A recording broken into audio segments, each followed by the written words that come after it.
자, 그러면 이제 요거 적중문항 여러분들 간단하게 한번 볼 건데, 자, 여기서 이제 뭐, 이거는 시험 치고 나서 학생들이 저한테 후기를 보내준 겁니다. 그래서 의학대나 연고대나 현장 학생들이 단톡방이 있거든요. 원래 이제 커뮤니티, 그러니까 어떻게 보면 이제 커뮤니케이션을 할 수 있는 그런 이제 통로라든지 이런 것들이 필요한데, 그래서 저 같은 경우는 이제 단톡방을 하나 파가지고 학생들하고 이렇게 이제 커뮤니케이션을 해요. 그렇게 해서 여기에서 나와 있던 이제 제가 뭐 학생들한테 그렇게 해서 물어봤어요. 시험 어땠니? 이렇게 물어봤는데 그래서 이런 것들 나왔다고 해가지고 다 얘기를 하는데 전부 다 보세요. 현강 들으면서 풀어봤던 여러 가지 이제 문제들이다. 뭐 새로운 문제는 적었다. 이런 식으로 해서 전부 다 풀어봤던 문제들이라고 그렇게 해서 얘기를 하고 있습니다. 그래서 이런 레티머 도표라든지 이런 여러 가지 부분들 어떻게 보면 굉장히 어렵거나 안 그러면 일반학에서 다루지 않는 부분인데 이런 것들도 수업 시간에 제가 다 해드리고요. 그리고 이 학생 같은 경우는 내가 이 문제도 파이널 때 풀어줬거든요. 파이널 모의고사 때. 근데 이제 얘 같은 경우에는 문제가 너무 길어가지고 보자마자 그냥 바로 패스했는데 이것 또한 마찬가지로 수업 시간에 똑같은 문제 똑같이 풀어줬어요. 그렇게 해서 이제 요것 또한 마찬가지로 그냥 뭐 보자마자 좀 어려워서 패스를 했다고 하지만 요거 같은 경우에도 다 풀어줬던 문제들이다라는 거죠. 자, 그렇게 하고 나머지 학생들도 마찬가지로 이렇게 해가지고 요거 뭐 낯선 문제 빼고는 뭐 그러니까 뭐 한두 문제 빼고는 낯선 문제 없었다. 이렇게 이제 하고 그리고 여기에 나와 있는 것들은 학생들이 합격하고 나서 보내준 겁니다. 뭐 동국대학대라든지 경희대 치대라든지 안 그러면 이제 당국대. 지금 이제 촬영하는 날짜 기준으로 해가지고 동국대 그다음에 경희대 그리고 당국대 요 세 학교들이 발표가 났거든요. 1차 학교가. 그래서 1차 합격 그냥 뭐 시험 성적으로 온리 시험 성적으로 이렇게 해가지고 발표난 그런 이제 학교들인데 그래서 이런 것들을 이제 저한테 보내주기도 합니다. 뭐 제가 보내달라고 특별하게 얘기를 이제 이렇게 해가지고 합격점 보내주세요. 이렇게 얘기를 하면 합격하면 합격점 보내보세요. 이런 식으로 하거든요. 진짜인지 아닌지 봐야 되니까. 그렇게 해가지고 이제 학생들이 이렇게 보내주기도 하고 이렇습니다. 자, 그렇게 하고, 그 다음에 이제 그것 또한 마찬가지로 여러분들 이게 시험 성적으로만 통과할 수 있다라고 하는 거를 여실히 보여준 예시가 하나 있어요. 이번에 단국대 의대를 합격한 학생이 여러 명 있는데 그 중에 한 명이 어디냐면 연대미래 물리치료학과 학생이에요. 그래서 연대미래 물리치료학과 학생이라고 하면 우리가 여러분들 솔직히 생각하기에 전적대가 그렇게 좋지 않습니다. 전적대가 그렇게 좋지 않은 학생이 단국대 의대 1차를 뚫었어요. 그 말인즉슨 뭐다? 시험만 잘 치면 뽑힌다. 저도 솔직히 좀 놀랐어요. 의대 같은 경우에는 전적대를 많이 볼 거라고 생각을 했고 왜냐하면 이때까지 합격한 학생들이 다 전적대가 어느 정도 좋은 학생이었었거든요. 그렇기 때문에 저 같은 경우에도 당연히 뭐 전적대가 좋은 학생들이 뭐 그렇게 해서 뭐 시험 잘 쳐가지고 뽑혔구나. 나는 그렇게 이제 많이 생각을 하고 이렇게 했었는데 근데 아니야 다를까 얘 같은 경우에는 그 전적대가 우리가 생각하는 만큼 그렇게 좋지가 않은데도 불구하고 다음때 이제 1차를 뚫었다는 거죠. 그래서 말 그대로 시험 성적만 좋으면 전적대 관계없이 뽑힌다. 그거는 제가 확실하게 이제 얘기를 할 수 있을 것 같아요. 그리고 심지어 그런 학생들도 되게 많습니다. 그래서 뭐 이제 작년 말고 이제 작년 학생이네요. 그렇게 해서 작년에 합격한 학생 중에서 그렇게 해서 뭐 강원대 수의대 같은 경우는 이제 순천향대 임상병리과 그런 이제 학생이 합격하기도 하고 그렇게 하고 그 다음에 이제 원광대 의대 같은 경우는 숭실대학교 학생 그 다음에 원광대 이제 치대 같은 경우는 뭐 세종대 학생 이런 학생들도 그렇게 들어가기도 하고요.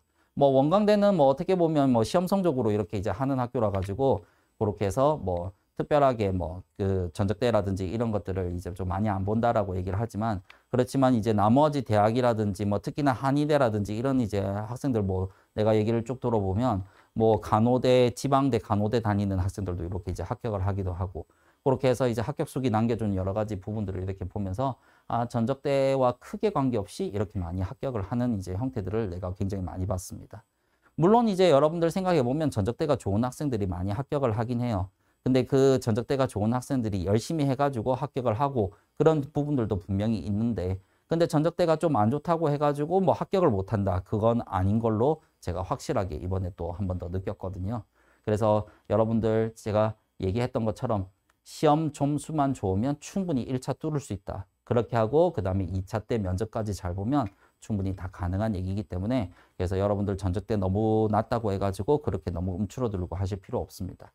그렇기 때문에 예전에는 막 전적대 위주로 해가지고 막 그런 거 여러분들 흔히 얘기하는 피트라든지 미트 그런 것들 같은 경우에는 전적대가 안 좋으면 아예 뽑지도 않는 그런 이제 형태들이 거의 대다수였었어요. 그렇게 했는데 이제 편입들이 들어오고 나면 여러분들이 뭔가 좀 약간 달라진 그런 여러 가지 부분들을 볼 수 있을 건데 그게 이제 전적대가 낮은 학생들도 공부를 얼마나 열심히 했냐, 즉 거기에 따라서 시험을 얼마나 잘 쳤냐, 거기에 따라서 합격 유무가 결정이 되는 거니까. 그래서 여러분들 전적대 낮은 학생들도 자신감을 가지라는 거예요. 무슨 말인지 아시겠죠?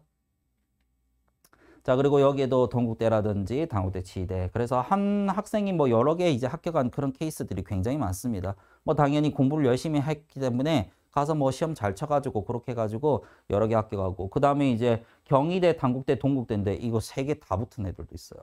그렇게 해서 이런 식으로 해가지고 그래서 여기에서 지금 얘 같은 경우에는 여기 지금 여기 하나 더 보내준 게 맨 처음에 당국대가 먼저 발표나고 그 다음에 경희대, 동국대가 발표났거든요.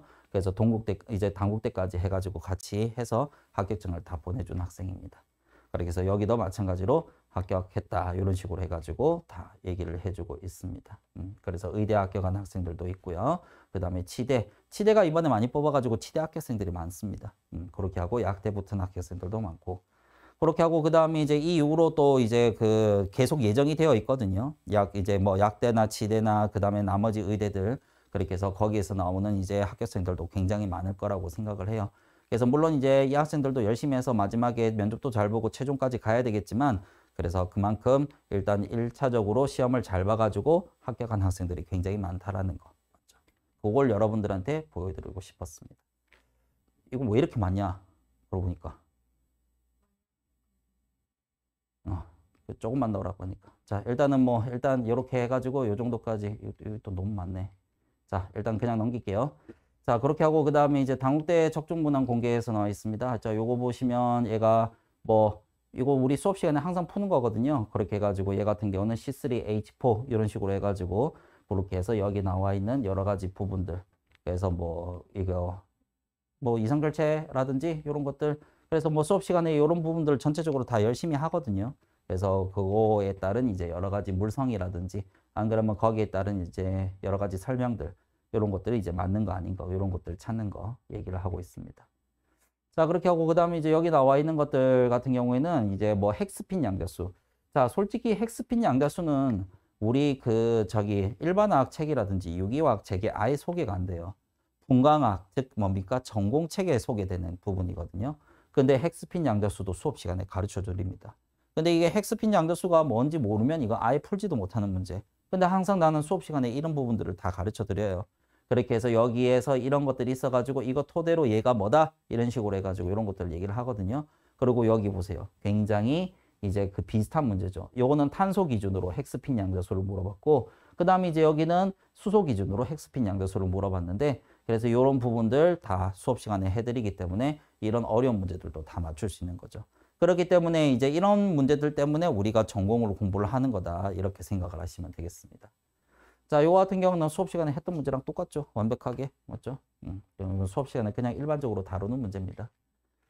자, 그렇게 하고 그 다음에 이제 부타 다이앤에 해당하는 뭐 컨주게이션 된 다이앤이라고 볼 수 있는데 요것도 그냥 수업 시간에 일반적으로 하는 내용입니다. 고급화학에서 그냥 쭉 다루는 형태라서 그래서 여기에서 다뤘던 이 호모루머에 대한 여러 가지 내용들 그냥 보기에 나와 있는 거 여러분들 옳은 것들 찾는 거 그런 이제 문제였었습니다. 자, 그렇게 하고 그다음에 이제 이것도 마찬가지로 똑같죠. 이거는 일반화학의 아주 기본적인 문제인데 그냥 수업 시간에 똑같은 거 풀었어요. 뭐 대신 이제 수업 시간에 풀었던 것보다 기출 문제가 숫자가 조금 더 간단하다. 근데 이제 푸는 자체는 똑같고 문제 자체 동일하다라는 겁니다. 그래서 수업 시간에 다루는 거랑 거의 유사하다라고 생각을 하시면 되겠어요. 자, 이것 또한 마찬가지로 여기서 지금 뭡니까? 뭐 다음 중 옳은 것을 고르세요라고 했는데 되게 비슷하죠. 그렇게 해가지고 자기적 성질을 나타낸 거. 그래서 여기에 대해서 설명으로 옳은 것은 이렇게 이제 물어봤는데 그래서 이런 것들도 굉장히 유사한 문제들을 수업 시간에 항상 연습을 하게 됩니다. 자, 그렇게 하고 그 다음에 이런 것들도 마찬가지죠. 수업 시간에 풀었던 문제하고 되게 비슷하다 그죠? 맞습니까? 자, 그렇게 해서 이제 뭐 이 당국대뿐만 아니라 경희대도 마찬가지고 그 다음에 뭐 동국대부터 시작해서 나머지 학교들 그래서 수업 시간에 다뤘던 문제들이랑 거의 비슷한 문제가 나오게 돼요. 왜냐하면 여러분들 수업 시간에 다뤘던 문제랑 되게 비슷한 문제가 나온다는 게 그게 뭐 때문에 그러냐면 제가 여러분들 그 수업 시간에 풀어주는 문제 개수가요. 1년에 3,000문제가 넘습니다. 그냥 정규 과정에서 푸는 문제만 3,000문제가 넘어요. 그리고 현장 오는 학생들 같은 경우는 스터디 자료 나가죠. 그리고 스터디 자료는 그 문제수를 다 합치면 뭐 현강에서 푸는 3,000문제보다 훨씬 더 많죠. 두 배가 훨씬 더 넘을걸요. 그렇기 때문에 저는 스터디 자료를 항상 넉넉하게 드려요. 문제를 많이 요구하는 학생들도 있기 때문에 그래서 많이 요구하는 학생의 기준에 맞춰가지고 그냥 넉넉하게 드리거든요. 그렇기 때문에 이제 굉장히 다양한 문제를 많이 접해보기 때문에 그렇기 때문에 뭐 여러분들 이제 시험 치러 갔을 때 뭐 수업 시간에 풀었던 문제 또는 스터디 자료에 있는 문제 그런 문제와 똑같은 문제거나 안 그러면 또는 굉장히 비슷한 문제들을 굉장히 많이 볼 거다. 그러니까 막 수업 시간에 다 했던 거 뭐 그냥 똑같이 나왔다. 그냥 비슷했다. 이런 식으로 뭐 숫자만 바뀌어 있다. 이런 얘기를 하게 되는 겁니다. 그렇기 때문에 굉장히 다양한 문제들을 많이 풀기 때문에 그만큼 연습을 많이 하고 갈 거기 때문에 여러분들 실수 없이 뭐 시험 치러 가서 실수만 안 한다면 여러분들 충분히 합격을 할 수 있다. 이렇게 볼 수 있어요. 자, 그리고 여기도 마찬가지로 여기 되게 좀 약간 특이한 문제죠, 요거. 그래서 요런 이제 형태의 특이한 문제들도 우리가 풀게 됩니다. 자, 실제로 여기서 풀었던 문제는 이 문제는 뭐냐면 변리사 기출 문제예요. 근데 그 변리사 기출 문제를 거의 그대로 뺏겨가지고 냈거든요.